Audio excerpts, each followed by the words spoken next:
నమస్తే, welcome to Telugu 360. నేను మీ Anil. Ration కార్డుల గురించి ఎవరికైతే డౌట్లు ఉన్నాయో, లేకుంటే మీ సేవకి వెళ్ళినప్పుడు వాళ్ళు మీకు ఎటువంటి సమాధానం చెప్పట్లేదా, లేకుంటే చాలా డౌట్స్ ఉంటాయి మీ ఈ రేషన్ కార్డులకు సంబంధించి, వీటన్నిటి గురించి క్లారిటీగా ఈ వీడియోలో చర్చిద్దాం. ఏదైతే గవర్నమెంట్ తెలంగాణలో కాంగ్రెస్ గవర్నమెంట్ వచ్చిన కాంచెలి దరఖాస్తులు అయితే తీసుకుంటూనే ఉంది. ప్రజాపాలన పేరుతోని ఒక దరఖాస్తు, అదేవిధంగా కులగణన చేసేటప్పుడు కూడా ఇంకొక దరఖాస్తు కూడా తీసుకోవడం అయితే జరిగింది. ఇలా అనేక దశల్లో కూడా దరఖాస్తులు అయితే కాంగ్రెస్ గవర్నమెంట్ వచ్చిన కాంచెలు తీసుకుంటా ఉంది. ఇప్పుడు రేషన్ కార్డుల గురించి కూడా మళ్ళీ ఆన్లైన్లో దరఖాస్తు అయితే తీసుకుంటా ఉంది. మరి ఎవరు అప్లై చేసుకోవాలి, దానికి అర్హులు ఎవరు, దానికి సంబంధించింది మనం చూసినట్లయితే ఎవరైతే ప్రజాపాలన సంబంధించిన దరఖాస్తు దాంట్లో వాళ్ళు ఆప్షన్ పెట్టుకోకపోతే, లేకుంటే రీసెంట్గా పెళ్ళి అయిన వాళ్ళు కావచ్చు, రేషన్ కార్డు ఎవరికైతే కావాలని అనుకుంటా ఉన్నారో వాళ్ళు ఆన్లైన్లో అప్లై చేసుకోమని చెప్తా ఉన్నారు. దాదాపుగా తెలంగాణలో మన రేషన్ కార్డులు చూసుకున్నట్లయితే 90 లక్షల రేషన్ కార్డులు అయితే ఉన్నాయి. సుమారుగా దాదాపుగా 89 నుండి 90 లక్షల రేషన్ కార్డులు అయితే ఉన్నాయి. అదేవిధంగా స్టేట్ గవర్నమెంట్ కొన్ని జారీ చేసినాయి, అంతకుముందు సెంట్రల్ గవర్నమెంట్ కొన్ని జారీ చేసినాయి. ఇవన్నీ ఉన్నప్పటికి కూడా మళ్ళీ దాదాపుగా 26 లక్షల అప్లికేషన్స్ వస్తూ ఉన్నాయంట. ఇది ఇప్పటివరకు ఉన్న అంచనాలే చెప్తా ఉన్నాయి. ఇంకా ఈ ఉన్న సమయంలో కూడా ఇంకా ఎక్కువ వచ్చే ఛాన్స్ అయితే కనబడతా ఉంది. చాలామంది మీ సేవల చుట్టూ తిరుగుతూ ఉన్నారు. మీ సేవ దగ్గరికి వెళ్ళినప్పుడు కూడా వాళ్ళు చెప్పే ఇక్కడ కాదమ్మా అక్కడికి వెళ్ళండి, అక్కడ కాదమ్మా ఇక్కడికి వెళ్ళండి అని కూడా కొంత ప్రజల్ని ఆందోళన పరిచే విధంగా అయితే మనకైతే మీ సేవలు అయితే కనబడతా ఉన్నాయి. మీ సేవలకు వెళ్ళినప్పుడు మనం ఫస్ట్ ఏం చేయాలి, నిజంగా రేషన్ కార్డుకు సంబంధించిన అప్లికేషన్లో గతంలో అంటే ఇంతకంటే ముందు వేరే రేషన్ కార్డులో మన పేరుంటే తొలగించుకోవాలి. ఫస్ట్ మన పేరు తొలగించుకున్న తర్వాతనే మళ్ళీ యాడింగ్ చేసుకోవాలి. ఇది తెలియక చాలామంది పాత దాంట్లో పేరున్నప్పటికి కూడా మళ్ళీ మాకు కొత్త రేషన్ కార్డు కావాలి, నేను మా తల్లిదండ్రులతో కాకుండా నాకు కొత్తగా పెళ్ళయింది, మాకు కొత్తగా రేషన్ కార్డు కావాలని కూడా కొంతమంది దరఖాస్తులు చేస్తూ ఉన్నారు.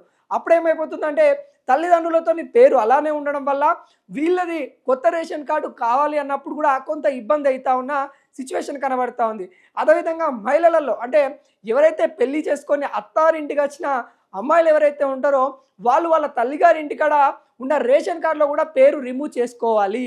అంటే ఇటు అబ్బాయి అయినా కానీ ఇటు అమ్మాయి అయినా కానీ వాళ్ళకి గతంలో ఏ రేషన్ కార్డులో పేరు ఉంటే ఆ పేరును రిమూవ్ చేసుకున్న తర్వాత కొత్తగా అప్లికేషన్ పెట్టుకోవాలన్నట్టు కూడా మనకి గవర్నమెంట్ గైడ్లైన్స్లో అయితే కనబడతా ఉంది.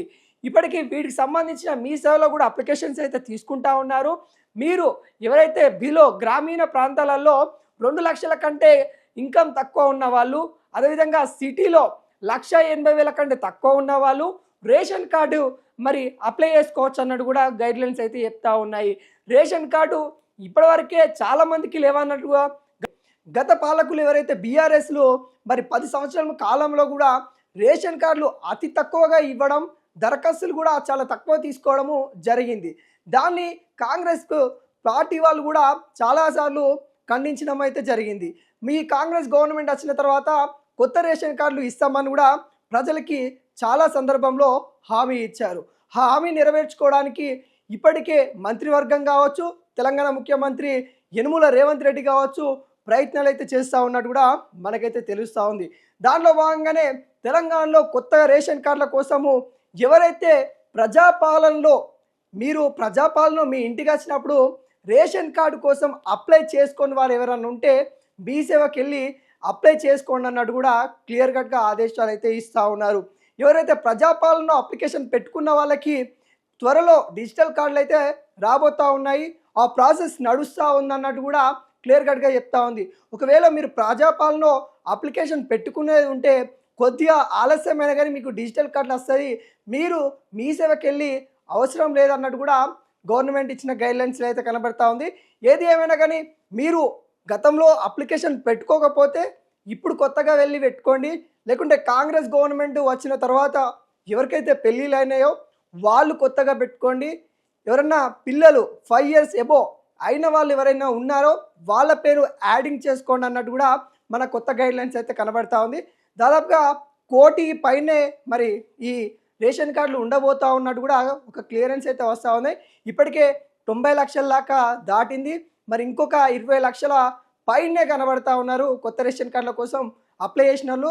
మరి ఈ అన్నిటికి కూడా కొంతవరకు అక్కడ చూస్తూ ఉన్నారు ఫైనాన్షియల్ పరంగా ఎవరు ఈ మిడిల్ క్లాస్ వాళ్ళు ఎవరు, లేకుంటే బిలో మిడిల్ క్లాస్ ఎవరు అనేది కూడా అబ్జర్వ్ చేసిన తర్వాత ప్రతి ఒక్క అర్హునికి రేషన్ కార్డు ఇస్తామన్నట్టుగా గవర్నమెంట్ అయితే చెప్తా ఉంది. మరి మీరు ఒకవేళ అప్లై చేసుకోకుంటే మీ సేవకి వెళ్ళి చేసుకోండి.